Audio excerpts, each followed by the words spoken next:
Hello, in this video, I hope to address the Western canon's answering to the question, what is the meaning of life? Or what is the existential question? Or the answer to the existential question. The question is generally posed as, we have infinite choices, and as creatures of free will, capable of making choices, how do we discriminate between the infinite possibilities to a more finite realm to choose from? Historically, looking back at the Greeks, people like Plato and Aristotle, they believed that rationality dictated action. So, for instance, Plato, rationality to the ancients was inherently hierarchical. If you read Sidentop's book, Inventing the Individual, he goes into this quite well. But essentially, the older city-states were premised that you have people who were endowed with rationality that can make decisions properly, but the people who were below them and could not think quite rationally. And that, for instance, so in Plato's Republic, he says that the highest people are these philosopher kings who are rational and can lead the cities, while the silver and bronze people are not endowed with the proper faculties to be making these decisions. If you look at Aristotle and his telos, he says the meaning of humans is to be rational. Doesn't really go too much further than that, but that he just assumes that rationality will dictate action in some way. This doesn't quite sound right to the modern thinker, because once we get to Hume basically says rationality is a goal plus logic. So like their old goal was already kind of assumed, but nowadays we need to state our goal, then apply it with logic, and then we're acting rational towards that goal. They got a lot of rational choice theories within different international relations or economic theory. You'll see they also kind of assume the goal, which is either getting like more powerful or having more money or some other thing. But generally a fair critique of rational choice theory would be that you aren't stating what goal you're working towards with logic. So that it's not necessarily that your opponent is being irrational, it's just that they aren't having the same goal as you, so they're working towards something else. As those rational choice theory will assume that they know the truth, unless anyone's not working towards their goal is wrong and being irrational, but we aren't focused on rational choice theory today. The ancients also believed in part that the ethical life, broadly speaking, like you have the sophists who disagree with this and a few others, but the ethical life was the rational life to lead. So they derive their ethics from rationality, and thus they will follow whatever ethics system they derive, which is something we're more familiar with than rationality dictating action. It wasn't really until we get to Augustine that we have the will that can interfere with rationality perfectly creating action. But we aren't focused on Augustine either today, we're trying to focus on the meaning of life. And in the Old Testament we get Ecclesiastes, which puts this into more precise wording. It says everything is hevel that we work towards and toil for on this earth. Hevel being vapor, so it just slips through our fingers. Well, the only meaningful thing is God, and God to those that read the Old Testament is the objective for good. Because God differentiates between good and evil. And you're supposed to follow the good, and that is your meaning of life. You're pursuing the good, which is God. And that kind of held in the Western tradition. We'll get into what happens between year 1000 and year 1400. Hobbes about 1400, so we're getting to more modern thought. We get Machiavelli soon after and such like that in another episode. But mostly, God is the meaning of life. You don't really get that difference. You have the Franciscans versus the Dominicans. The Dominicans believed, such as Aquinas, that you can incorporate Aristotelian ideas of rationality into the Christian canon to elevate it to, because Aristotle was asking questions that the Christians weren't quite asking at the time, so they incorporated into that. While the Franciscans, like Duns and a few others, would say no, the Greek idea of rationality is inherently hierarchical, which disagrees with the idea of equality of souls. So they kind of left that one untouched. But generally the meaning of life to Christians in either case was God. But we'll see this debate come up later in history, so I'm mentioning it now. Then we get to Newton, which basically says all these bodies in the sky they thought were just celestial. It turns out everything we can map with mathematics. So it goes back to Pythagoras in a way, but not quite. Then after that comes Darwin, and Darwin says we are not created by the hand of God, but rather we are a process of random selection that eventually led to us. And then right around the time Darwin has Hume. Hume says all of our moral beliefs are subjective, that we have logic, we apply it to a desire, and that's our rationality, and that's what is good to us. We can't derive an ought from it is Hume's famous saying. So he was a subjectivist. So all these ideas attacking God, essentially, caused nihilism to rise in Europe around the time, 1700s, 1800s, 1900s. We get rise of atheism and secularism. Atheism is definitely different than secularism. We'll trace the histories another day. But the rise of nihilism, which leads to replacements to God, so that would be in the form of the state, largely, and nationalism. In anarchy, we get a more subjectivist take, and socialism, the state is a replacement. If you ever get a chance to read something like The Doctrine of Fashion by Mussolini, he clearly states that the state is like the new religion that we shall worship, and through war, we'll create like a new romantic age. I'm going to release a video on nationalism soon. It's very heavily tied to romanticism. It's not very rationalistic as far as philosophy goes, endeavor. This rise of nihilism and such questioning everything kind of culminates in Nietzsche. Like the existential movement in general. Nietzsche famously put in The Gay Saints, in the parable of the madman, very famous line: have you not heard of that madman who lit the lantern in the bright morning hours, ran to the marketplace and cried incessantly, I seek God, I seek God. As many of those who did not believe in God were standing around just then, provoked much laughter.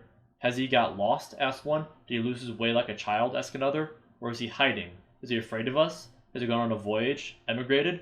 Thus yelled and laughed. The madman jumped into their midst and pierced them with his eyes. Whither is God? He cried. I'll tell you, we have killed him, you and I. There's this grand idea that God is dead. We need a new secular age, a new way to move forth, which is really what the existentialists of the 19th century came about with. Though they were mostly secular, or secular in the sense they don't believe in a God, they definitely were very romantic. The entire existential movement was one of unbound individuals with free will. It was romantic in the sense that they were very emotional. There were a lot of poetry and such. And it's unclear what effect they even had on society. We don't really teach existential thought nowadays. We don't really, when we're looking at the canon, we don't point at like Sartre or Kafka or Dostoevsky as like, that is where the wisdom lies. They were a brief movement that, well, we'll see it into them. The existentialist age was kicked off by Kierkegaard, who basically said, well, you either have your rationality, which will lead you to nihilism, which inevitably results in suicide, or you can just choose faith and choose a path of meaning and ethics. It's one of the... It sounds quite Franciscan, so this is where we get back in the Dominican, the Franciscan divergence appears again. Then we also have Dostoevsky on the Franciscan side, who argues for a need for renewed faith in Russia. Otherwise, this socialism, this egotism, this nationalism is going to rise. There's going to be the state's going to be the new religion. It's going to lose all sense of moral purpose. On the other side, we have more the subjectivist. We have, for instance, Nietzsche, who... We'll get into that in a second. So after the existentialists, who were asking, what's the meaning of life? They're all very confused, because it was a time when societal norms were being destroyed, traditions were being torn apart, nationalism came on the rise. Then we had the Great War, and... Sorry, computer froze. The Great War. Then we had the modernists follow up the existentialists, who basically tried to answer the existentialist question as to what we should do, but they were possibly more spoken on how society should move forth than just the individual. Because the existentialists were saying we're all individuals, we need to pursue our own things, aesthetically, or through power, which we'll tie in at the end. But the modernists were saying it's a change of society, we need to attempt to find a new mode of living as individuals in the society, because we're losing our traditions, essentially.